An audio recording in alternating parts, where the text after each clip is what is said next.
Hello friends, welcome to SP kitchen. இன்றைக்கி நம்ம SP கிச்சனில் என்ன பார்க்க போகிறோன்னா வெனஸ்டே டிஃபன் பாக்ஸ் ரெசிபி தான் பார்க்க போகிறோம். இந்த சேனலை சப்ஸ்கிரைப் பண்ணாதுங்க, சப்ஸ்கிரைப் பண்ணுங்கள், லைக் பண்ணுங்கள், ஷேர் பண்ணுங்கள். வாங்க வீடியோக்குள்ளே போகலாம். இன்றைக்கி நாங்கள் சாம்பார் தான் வைக்க போகிறோம். அதுக்காக துவரம்பருப்பு எடுத்து வாஷ் பண்ணிவிட்டு மஞ்சத்தூள் சேர்த்துட்டு அதுக்கப்புறம் தண்ணி சேர்த்துக்கோங்க. சேர்த்துட்டு பருப்பு முழுகிறளவுக்கு ஊற்றினா போதும். ஊற்றிட்டு மஞ்சத்தூள் சேர்த்துட்டு பெருங்காயம் சேர்த்துட்டு பூண்டு உரித்து சேர்த்துக்கோங்க. அதுக்கப்புறம் ஆயில் இருந்தால் கொஞ்சம் சேர்த்துன்னா பருப்பு கொஞ்சம் சீக்கிரம் வெந்துடும். இப்போ குக்கர் வச்சுட்டு இப்போ என்ன காய்கறி செய்யலான்னு பார்க்கலாம். கத்திரிக்காய், முருங்கைக்காய், மாங்காய் போட்டு தான் சாம்பார் வைக்க போகிறோம். அப்புறம் கருவேப்பிலை, அப்புறம் மீன் வறுக்க போகிறோம். அப்புறம் தக்காளி, வெங்காயம் அரிஞ்சு வச்சுருக்கோம். சாதம் ஒரு பக்கம் வெந்துட்டுருக்கு. சாமான் நிறைய இருக்குது தேய்க்கணும். பருப்பு வெந்துடுச்சு. அந்த தண்ணியில் சுடு தண்ணியில் பருப்பை வடிகட்டி அந்த தண்ணி எடுத்து புளி ஊற வச்சுட்டேன். இப்போ குக்கர் வச்சுட்டு ஆயில் சேர்த்துட்டு கடுகு சேர்த்துருக்கேன். கடுகு பொரிஞ்சதுக்கப்புறம் 1 ஸ்பூன் சீரகம் சேர்த்துக்கோங்க.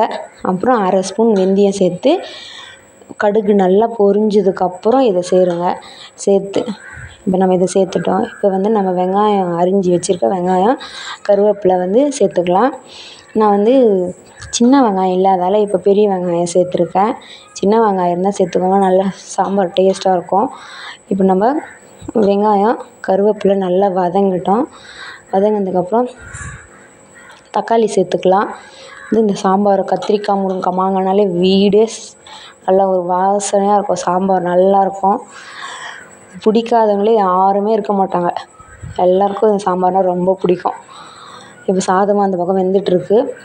தக்காளி சேர்த்துக்கலாம். தக்காளி சேர்த்துட்டு ரொம்ப நேரம் வதங்க தேவையில்ல.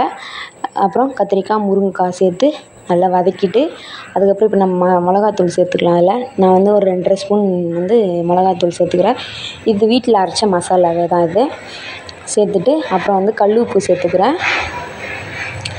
எனக்கு சால்ட்டெல்லாம் அளவு தெரியாது, கல் உப்பு தான் கரெக்டாக போடுவேன்.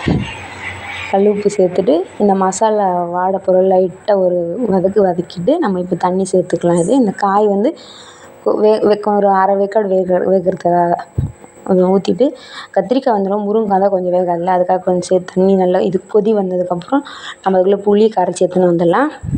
அப்புறம் புளி சேர்த்தாச்சு. இப்போ இதுக்கு ஒரு கொதி வந்ததுக்கப்புறம் பருப்பு நான் கடைஞ்சி எடுத்து வச்சுருக்கேன். இப்போ பருப்பு சேர்த்துக்கலாம். நம்ம இப்போ கொதிக்குது. பருப்பு சேர்த்து நல்லா கிளறி விட்டாச்சு. அப்புறம் ஒரு சைடு பாத்திரமாக கழுவி எடுத்து வச்சாச்சு. பாத்திரம் கழுவுறது தான் பெரிய வேலை இருக்கிறதுலே. அப்புறம் சாதம் வடிச்சிட்டோம். சாம்பார் நல்லா கொதிக்குது. அப்புறம் இன்றைக்கி ஆப்பம் தேங்காய் பால் தான் செய்ய போகிறோம். நேற்றே மாவு அரைச்சி வச்சுட்டேன். இப்போ தேங்காய் பால் எடுத்துடலாம். தேங்காய் பாலுக்கு சர்க்கரை, ஏலக்காய் நுணுக்கி போட்டு எடுத்து வச்சாச்சு. அப்புறம் நல்லா சாம்பார் கொதிக்குது. இந்த டைமில் மாங்காய் சேர்த்துக்கலாம். ஒரு 10 நிமிஷம் கொச்சா போதும். கொத்தமல்லி தூவி ஆஃப் பண்ணிடலாம்.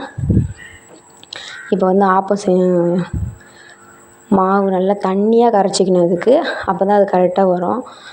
இப்போ பால் எடுத்து வச்சாச்சுல. இப்போ ஆப்பம் செஞ்சுட்டு அந்த மணி ஆயிடுச்சு. அதனால் என் பொண்ணு அந்த பக்கம் முட்டை ஆம்லேட்டு ரெடி பண்ணின்னு இருக்கா. நான் இந்த பக்கம் ஆப்பம் ரெடி பண்ணின்னு இருக்கேன். ஒட்டவே இல்லை, அழகாக அப்படியே வந்துச்சு. அச்சா சூப்பராக இருக்குது. இப்போ இது மேலே சூடாக பால் இல்லைன்னா ஆட்டுக்கால் பாயாக இருந்தால் செமையாக இருக்கும். இப்போ சாப்பிட்டதுக்கப்புறம் நம்ம கடன்னு சாதம் கிளறிடலாம். நான் பசங்களுக்கு சாம்பார், முட்டை ஆம்லேட் தான் இன்றைக்கி கொடுக்குறேன். சாப்பாடு கிளறி வச்சுட்டு முட்டை ஆம்லேட் ரெடி. ஸ்நாக்ஸுக்கு மாங்காய் கேட்டாங்க. அது ஸ்லைஸாக கட் பண்ணிவிட்டு அது லைட்டாக உப்பு மிளகாத்தூள் தூவி கொடுத்துட்டு கிச்சனையும் க்ளீன் பண்ணியாச்சு ஃப்ரெண்ட்.